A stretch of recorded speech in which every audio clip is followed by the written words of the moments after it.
Gouverneur, bonsoir. Bonsoir.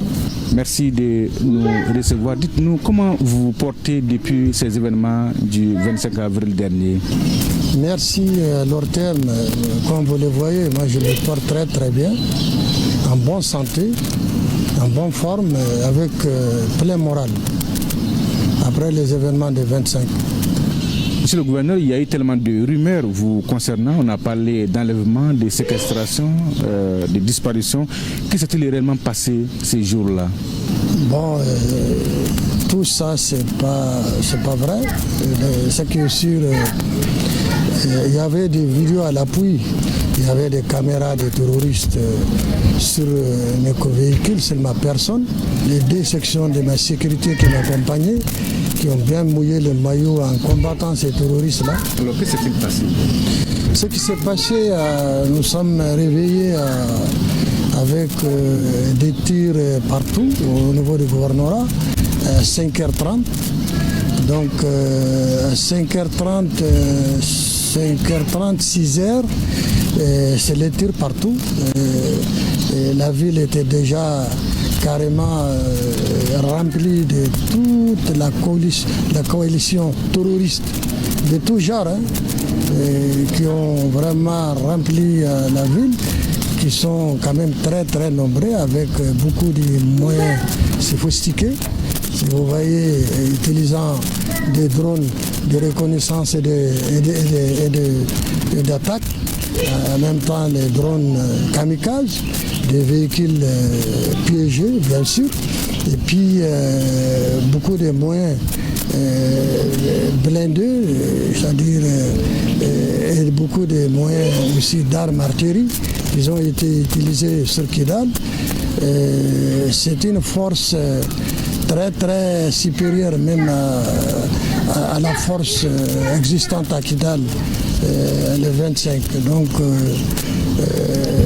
c'est vraiment une très grande mobilisation des terroristes de partout.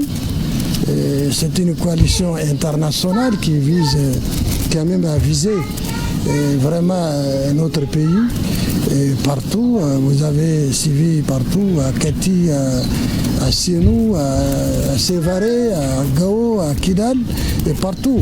Et que ces effectifs terroristes sont très nombreux avec tous les moyens qu'il faut, et ils sont bien armés, ce qui montre quand même dans certaines analyses que vraiment c'est une coalition internationale. Justement, on nous parle du FLA, on nous parle du GENIM et d'autres mouvements qui ont mené cette attaque-là coordonnée avec des sponsors. Qui sont-ils réellement et que veulent ces gens-là? Effectivement, les GENIM et les FLA, ils sont les mêmes. Ce n'est pas des entités, ce n'est que les GENIM, ce n'est que des terroristes qui ont quand même amené beaucoup de mercenaires, aussi de l'extérieur, qui ont participé à ces différentes attaques, précisément à Kidal, ça je le confirme, qui ne sont pas moins de 2000 combattants terroristes dans la ville de Kidal. Est-ce que les citoyens de la région se reconnaissent dans ces mouvements-là? C'est pour vous dire que ce n'est pas la première à Kidal. Kidal a connu beaucoup de cas, mais cette fois-ci c'est un cas exceptionnel et spécial. La population de Kidal, pour la première fois, qu'elle a déserté carrément la ville en 24 heures, parce qu'il ne se reconnaît pas dans ces comportements terroristes qu'ils ont vraiment vécu le matin du 25 à Kidal. Donc la population ne se reconnaît pas là-dedans, pour cela qu'ils ont carrément abandonné et quitté la ville.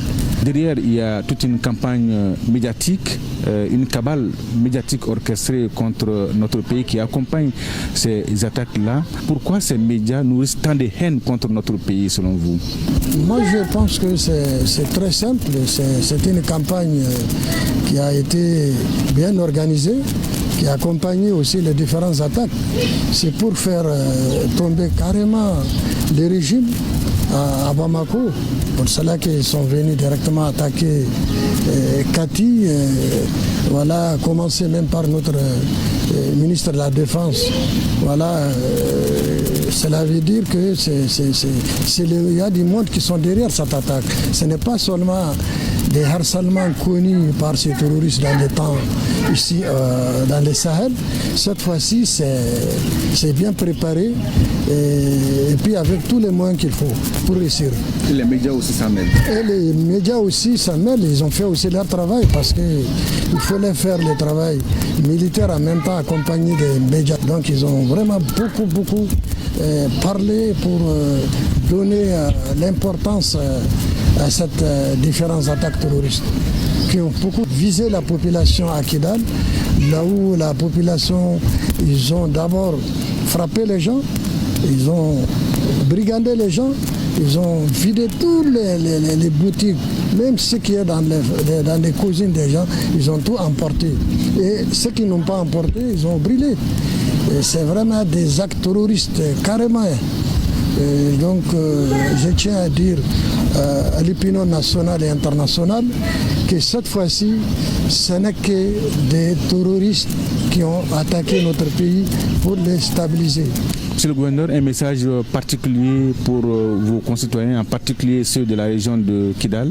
Le message à l'endroit de la population de la région de Kidal, je les demande personnellement beaucoup de courage, que les autres autorités de notre pays pensent à ces populations et l'administration s'organise aussi en tout cas à soutenir ces populations partout là où ils sont.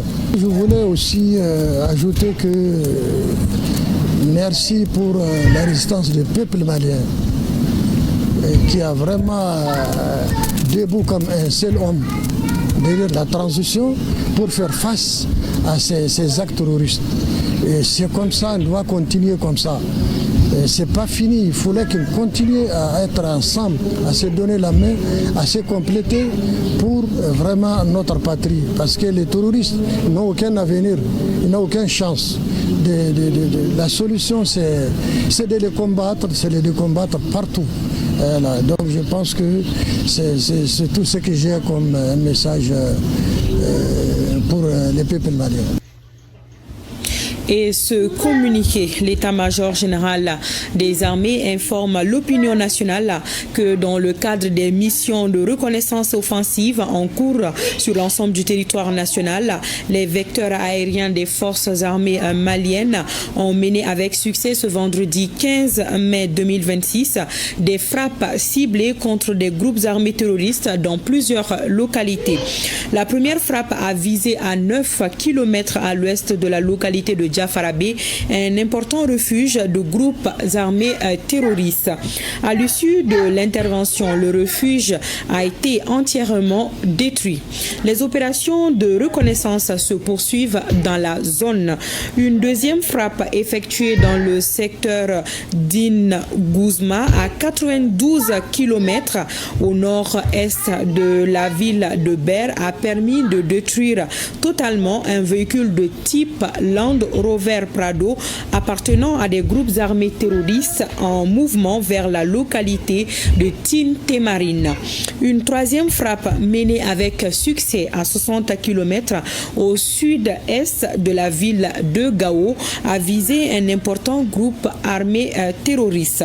L'évaluation du bilan fait état de plusieurs terroristes neutralisés ainsi que de nombreuses motos détruites.